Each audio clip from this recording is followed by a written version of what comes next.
আসসালামু আলাইকুম ও রহমতুল্লাহি ওয়া বারাকাতুহু।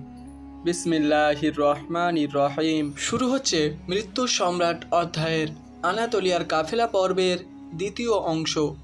খোরাসান থেকে আনাতোলিয়ায় পালিয়ে এসেছিলেন আরও অনেকে। এদেরই একজন শায়েখ নাসিরউদ্দিন আবুল হাকাইক মাহমুদ বিন আহমদ আল খোয়ি। এই বিখ্যাত ব্যবসায়ী ছিলেন একই সাথে কারিগর, ব্যবসায়ী ও সুফি।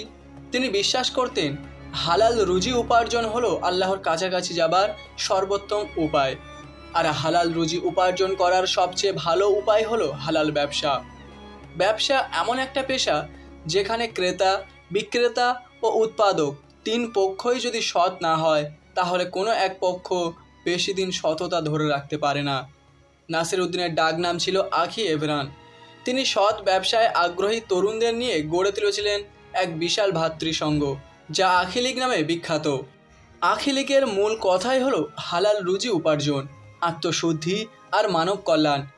আখি এভরানকেও সুলতান আলাউদ্দিন জমি দিয়েছিলেন আনকারায়। আর্তুরুল বের বিলেজিক বেইলিক ছিল আনকারার কাছেই। সুফি শায়েখ আখি এভরানের সুফি বণিক সংঘের সাথে আর্তুরুল বে গড়ে তুললেন সুসম্পর্ক। ধীরে ধীরে আখি এভরানের সুফি বণিক সংঘ ছড়িয়ে পড়তে লাগলো আনাতোলিয়ার শহর থেকে শহরে। বাহাউদ্দিন ওয়ালাদ তার স্ত্রী মুমিনা খাতুন আর ছেলে জালাল উদ্দিনকে নিয়ে সেই যে খোরাসান ছেড়েছিলেন আর ফিরতে পারেননি। তিনি তার সঙ্গী সাথীদের নিয়ে একে একে ঘুরেছেন বাগদাদ, সেখানে থেকে হেজাজ, ইয়ামান, দামেশক, আলেপ্পো, মালাতিয়া হয়ে তিনি সন্ধান করেছিলেন এমন এক টুকরো জমিন যা মঙ্গলদের হাত থেকে নিরাপদ। সুলতানুল উলামা খ্যাত এই শিক্ষক নিজের ছাত্রদের ভবিষ্যৎ নিয়ে চিন্তিত ছিলেন। এমন সময় তার কাছে সুলতান আলাউদ্দিনের চিঠি এলো। সুলতান তাকে কোনিয়ার রাজকীয় মাদ্রাসার শিক্ষক হিসেবে যোগ দেওয়ার আমন্ত্রণ জানিয়েছেন।